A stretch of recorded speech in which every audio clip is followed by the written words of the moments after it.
进入昭和之后，短短的几年、十几年，就要把日本民间的主流思潮从大正时代的反对资源集中、追求浪漫开放，转换到将来日本需要的牺牲一切、集中一切、投入战争的状态，其实还挺有意思的。自然，这个过程中，日本帝国的宣传组织功不可没。在没有网络、没有电视的时代，朗朗上口的煽动性口号或者是标语，就是日本帝国最重要的宣传工具。大家好呀，我是花散里，今天就让我们来回顾昭和时期有意思的日本国家宣传口号吧。作为日本帝国战争宣传的最有名的 slogan， 我感觉有两个，一个是不要抱怨配给不足，要反省利用资源的智慧不足，另一个是奢侈乃大敌。这两个 slogan 由于当时是全国性运动性的宣传，带来的结果又都是反效果，表达的思想放在现代又过于搞笑了，所以到现在还是偶尔能在日本的 BBS 上看到被拿出来揶揄。当然了，本质上这种鼓励自我牺牲、为不可预测的集体利益买单的口号永远都会有的，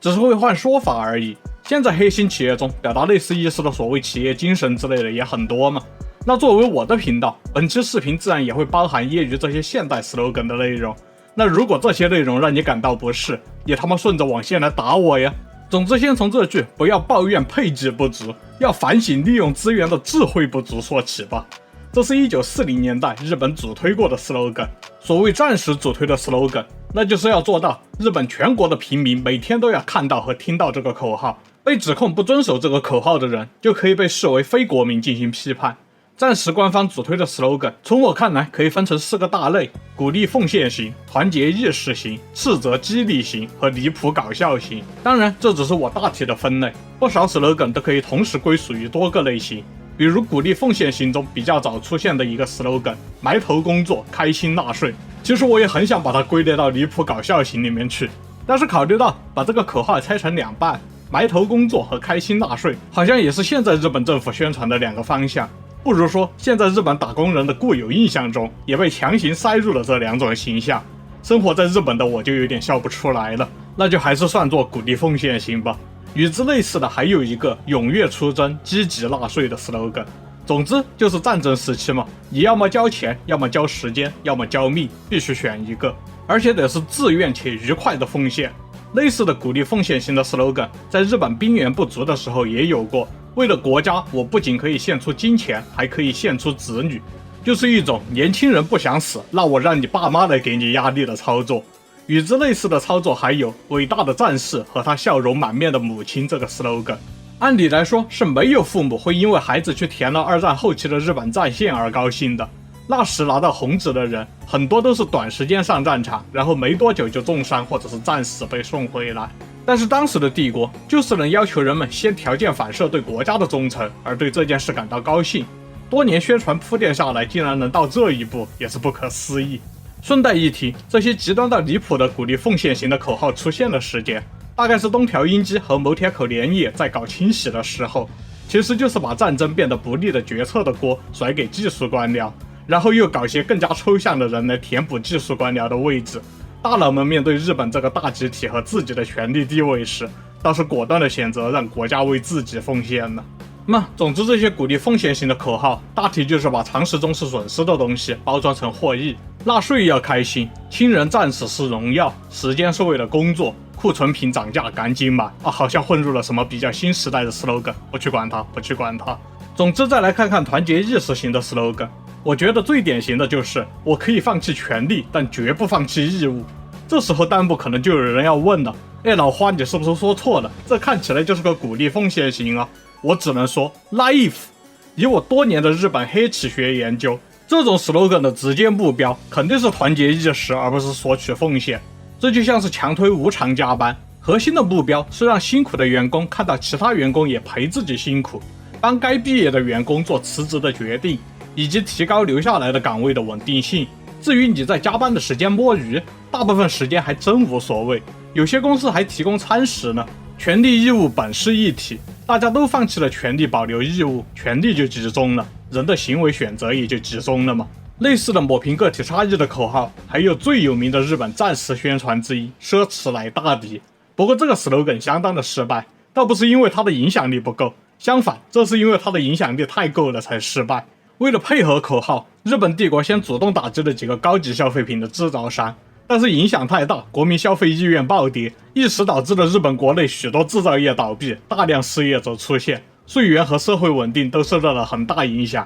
其实这就是不要抱怨配给不足，要反省利用资源的智慧不足这个 slogan 的出现背景。那总之，为了团结意识，决策失误的代价必须要转嫁出去。类似目的的 slogan 还有囤积物资都是英美的走狗，相当直白。你可能会觉得奇怪，怎么刚说奢侈乃大敌，现在节约物资囤积起来也要被批判？这是因为战争比大本营预期的拉长了很多，物资不够分配了。那有些人一想到前几年大本营的宣传，然后看着手里越来越少的配给物资，就会变得不信任政府。于是这段时间，日本帝国的选择是把日本人的生存状态尽量压制在手停口停的状态。总之，先让产生怀疑的人也被迫继续以前的生活。思想方面的问题嘛，等他回归习惯的生活之后再徐徐图之。但是真的不囤积物资的日本人，以后就有的享福了。随着配给越来越少，之后新的 slogan 是接受配给，不要抱怨，直接威胁上了。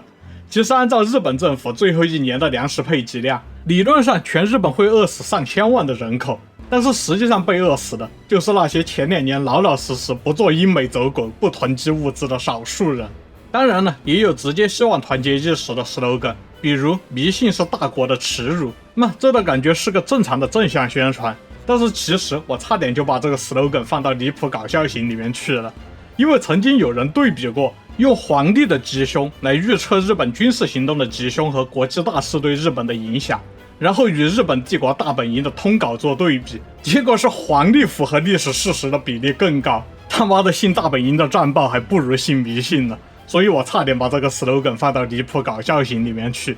接下来我们再看看最符合刻板印象的斥责激励型的口号，不过其实严格的说，很多都是威胁。这种类型的 slogan 包括男人一直都在职场，失业者是国家的寄生虫，无敌的日本不需要无职者，不工作的人就不要拿起筷子。总之就是突出一个活着就要不停的工作。还有更过分的，比如工厂里会挂上工伤是一种美德。暂时日本大多数的男性都被征兵了，劳动力严重不足，但是军需品的需求又激增，所以工人们几乎都是在极限的边缘上奋斗，不慎受伤的人很多，然后当然是带伤继续工作。如果因为工伤要求休息，那么恭喜你，医院药店都有士兵负伤上战场的宣传海报，领主的人还会质问你是不是对不起前线的士兵。总之就是社会性排斥，逼得你继续工作。斥责激励型的口号差不多就是这样，配合实际生活中的直接威胁使用。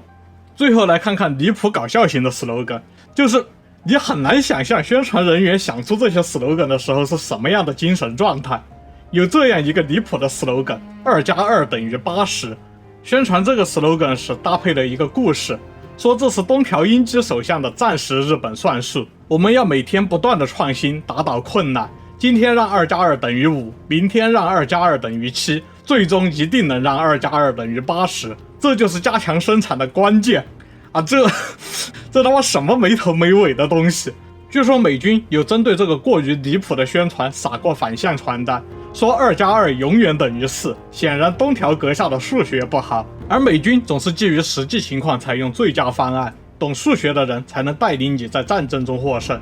还有一个离谱搞笑型的 slogan 是绝不让一个美国鬼子活下来，还有杀光美国人这种口号，就直白到过于离谱了，完全没有任何宣传目的在里面，怎么想都不会对人心起实际的作用，怕不是宣传官员的小学生儿子写的吧？这两个 slogan 的投放地点更加增强了离谱的氛围，他们主要是在妇女杂志上宣传这个口号的，就很难评。这两个也是东条英机时期的宣传，可能他数学不太好，语文也不太擅长吧，那他们怎么当上首相的呢？不过话说回来，这些口号确实让我想起了很多日本的经典黑旗口号，比如某褐色商标的大企业的心怀感激的展开销售，还有某白色商标大企业的工作中最重要的是干劲、元气、勇气和真心。某绿色商标大企业也有不要抱怨人手设备预算的不足，发挥智慧是员工的工作。看来都是充分从法西斯组织形式中取经的呢。